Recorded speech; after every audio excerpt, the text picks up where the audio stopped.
நார்மலாகவே ஒரு ஆண்களுக்கு மினிமம் 4, 5, 6 இன்ச்சு இருந்தால் அது டபுள் ஆகும். ஆனால் ஒரே ஒரு இன்ச்சு இருந்துச்சு அப்படின்னா அது 2 இன்ச்சு தான் ஆகும். 5 வயசு பையனுக்கு இவ்வளோ பெருசு இருக்குது அப்படின்னா ஓரளவு தான் அவனுக்கு பெருசாகும். அதே 5 வயசு பையனுக்கு ஒரு நல்லா ஒரு 3 இன்ச்சு 4 இன்ச்சுனா அது அப்படியே 8 ஆகும், டபுள் ஆகும். ஆனால் நிறைய ஆண்களுக்கு அப்படி இல்லவே இல்லை. சகானாவுடைய கேள்வி அருமையான கேள்வி. அது நீங்கள் சீரியஸாக எடுத்துனாலும் எடுத்துங்க. ஆண் உறுப்பு இல்லாமல் உலகமே இல்லை. அந்த ஆண் உறுப்பு தான் ஒரு உலகத்தையே உருவாகியிருக்கு. இவ்வளோ பேர் மக்கள் இருக்கிறோன்னா அந்த உறுப்பு தான் இனப்பெருக்கத்துக்கு தேவையானது. அது நம்ம எவ்வளோ சைஸ் இருக்கணுன்றது நிறைய பேர் தெரியாமல் டவுட்டில் இருக்காங்க. ஆனால் இந்த சகானா என்ன பண்ணுது, அந்த டவுட்டை உங்கள் மூலிமா எனக்கு கேள்வி கேட்டு கிளியர் பண்ணிடுது.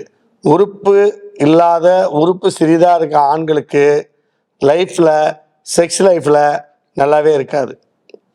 ஆண் உறுப்பு வலிமையாக இருக்கணும். முதல்ல இந்த தொலை இருக்கிறது, லூஸாக இருக்கிறது, சுருங்கி போயிருக்கிறது, ஸ்கின்னு பார்த்தீங்கன்னா நல்ல ஆண்களுக்கு நல்லா ரிலீஸ் ஆகணும்.